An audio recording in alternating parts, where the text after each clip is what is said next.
Hello and welcome to Palace Intrigue. I am your host, Mark Francis. 3 more episodes of Harry and Meghan dropped on Netflix this morning. The UK tabloids were all over it.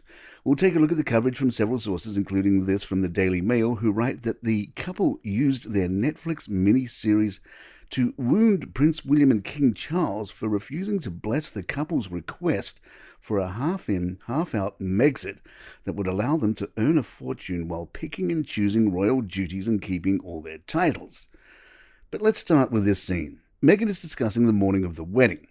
All I wanted was a mimosa and a croissant and play the song Going to the Chapel, and that's what I did. It was so great.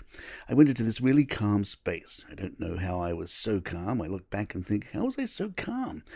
It's amazing how things come full circle that you never think about. I gave a speech that night of our wedding, which is typical for a bride in the UK, I think. Harry says, very. Meghan says that she has the speech on her phone and begins reading aloud. On to the crux of why I wanted to speak tonight. First of all, it's been a while. I got a big laugh. But mostly I wanted to share a story that I wrote about the man that I love and the way that we met. Let's call this a modern fairy tale. Once upon a time, there was a girl from LA. Some people called her an actress. And there was a guy from London. Some people called him a prince.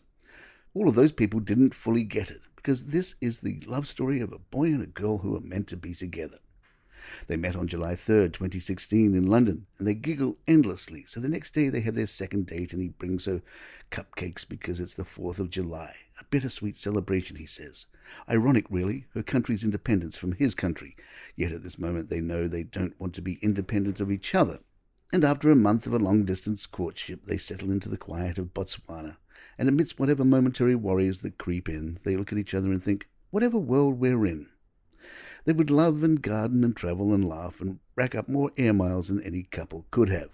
And when the tides were rough, they squeezed each other tighter. Nothing can break us, they'd say, for this love. She was a fighter. I appreciate, respect, and honor you, my treasure, for the family we will create and our love story that will last forever. So I ask you to raise a glass to the astounding assurance that now life begins and the everlasting knowing that, above all, love wins. Let's dive in. In the new episodes, Harry alleges that William scared him in January 2020 while he screamed and shouted at him in front of his father and grandmother when he tried to thrash out a deal to leave the UK. Harry also accused Charles of telling untruths to his face and Queen Elizabeth of saying nothing at the now infamous Sandringham summit. Harry said, "It was terrifying to have my brother scream and shout at me and my father say things that simply weren't true. And my grandmother, quietly sit there and take it all in. I went in with the same proposal that we'd already made publicly, but once I got there I was given 5 options, 1 being all in, no change, 5 being all out. I chose option 3 in the meeting, half in, half out. Have our own jobs, but also work in support of the Queen. It became very clear very quickly that goal was not up for discussion or debate." Harry then claimed the palace did not seek his permission to put out a joint statement denying claims William bullied the Sussexes out of the royal family. Viewers said that Harry was implying that William did. He said, "I couldn't believe it. No one had asked me permission to put my name to a statement like that." Meghan burst into floods of tears because within 4 hours they were happy to lie to protect my brother, and yet they were never willing to tell the truth to protect us. Harry described the final week as working royals a real whirlwind, and Meghan added, "Until the last week in the UK, I rarely wore colour, and I never wanted to upstage or ruffle any feathers, so I just tried to blend in. But I wore a lot of colour that week. I felt, well, let's just look like a rainbow." Harry said, "We weren't with the family. It was our opportunity to go out with a bang, to be honest. It never needed to be this way. We talked about this over and over again, sitting up late after these late-night engagements, saying we would have carried on doing this for the rest of our lives." Meghan said, "I thought the public, they've been fed these lies about me for 2 years. What do they think of me? They must hate us." No, the people were just so embracing. They were sad that we were leaving. We were sad that we were leaving. As for the decision to walk away, Harry says not to blame Meghan. "I've seen little cartoons of me on all fours and holding a dog lead and me wearing the dog collar. How predictable that the woman is to be blamed for the decision of a couple. In fact, it was my decision. She never asked to leave. I was the one that had to see it for myself, but it's misogyny at its best."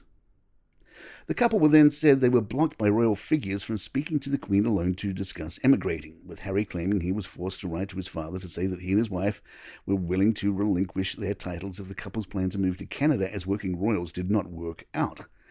Meghan said, "I tried so hard, and that's the piece that's so triggering, because you go, it still wasn't good enough, and you still don't fit in." Harry said, "The saddest part of it was this wedge created between myself and my brother, so he's now on the institution's side. Part of that I get.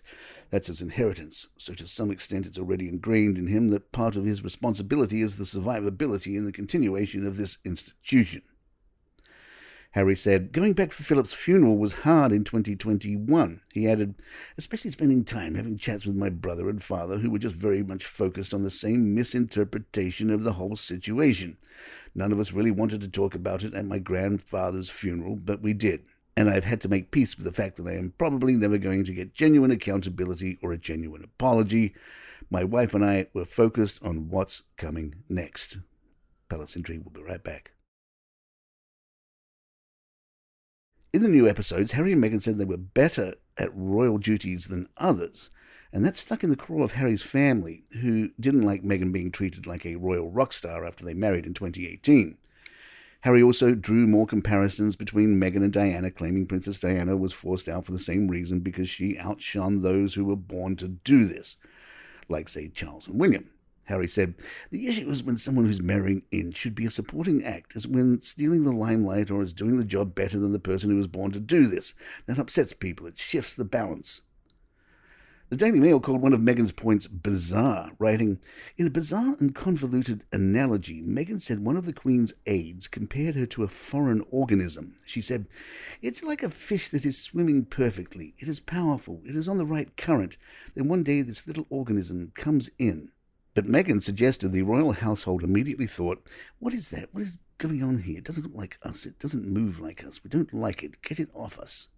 Meghan discussed the preparations for the wedding and her relationship with the man she refers to as Harry's dad. You may know him as the then Prince Charles, a relatively famous person, or by his current title, the King. Meghan said, "Harry's dad is very charming, and I said to him, I've lost my dad in this, so him as a father-in-law is really important to me. So I asked him to walk me down the aisle, and he said yes. H and I are really, really good at finding each other in the chaos. When we find each other, reconnect, it's like, it's you. It's not that the rest of it doesn't matter, but the rest of it feels temporary." Meghan also talked about Harry's grandmother, a relatively famous person you likely have heard of. She commonly was known as Queen Elizabeth, or more casually, the Queen. Meghan said, "I treated her as my husband's grandma, and knowing that, of course, there has to be a completely different sense of propriety in public when you're sitting and having breakfast to just be able to talk. When we got into the car in between engagements, she had a blanket and she put it over my knees, and we were sitting in this car with this blanket, and I thought, I recognize and respect and see that you're the Queen, but in this moment I'm so grateful that there is a grandmother figure because that feels like family.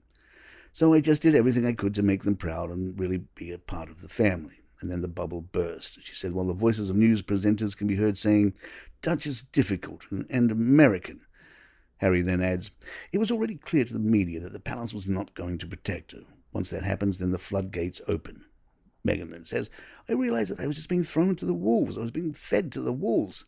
You would just see it play out, like a story about someone in the family would pop up for a minute and they'd go, 'We've got to make that go away.'" The final episode of Harry and Meghan's Netflix series reveals the moment Prince Harry shared a text from his brother Prince William with his wife amid the fallout from their truth bomb interview with Oprah Winfrey. Meghan revealed, "We didn't see the interview until the world saw it. It was interesting. I thought me being very open about the depression I experienced and just how extreme that became, I thought that would be the biggest takeaway, but it was entirely eclipsed by the conversation surrounding race." Meghan Markle received a text from Beyonce saying she admires and respects her bravery after the Oprah interview. Meghan said, "Beyonce just texted. I still can't believe she knows who I am." Harry quipped, "Just checking in, just casual. Go call her." Meghan replied, "No, it's okay. She said that she wants me to feel safe and protected. She admires and respects my bravery, and she thinks I was selected to break generational curses that need to be healed." Harry replied, "That's well said." And there you have it. We'll have more recaps and reactions tomorrow. There was also a normal episode of Palace Intrigue in the feed earlier this morning. If you'd like to email us, our address is thepalaceintrigue@gmail.com. Please follow us on Spotify, iTunes, Google Podcasts, wherever you get your favorite shows. I'm Mark Francis. My thanks to John McDermott. This is Palace Intrigue, and good times.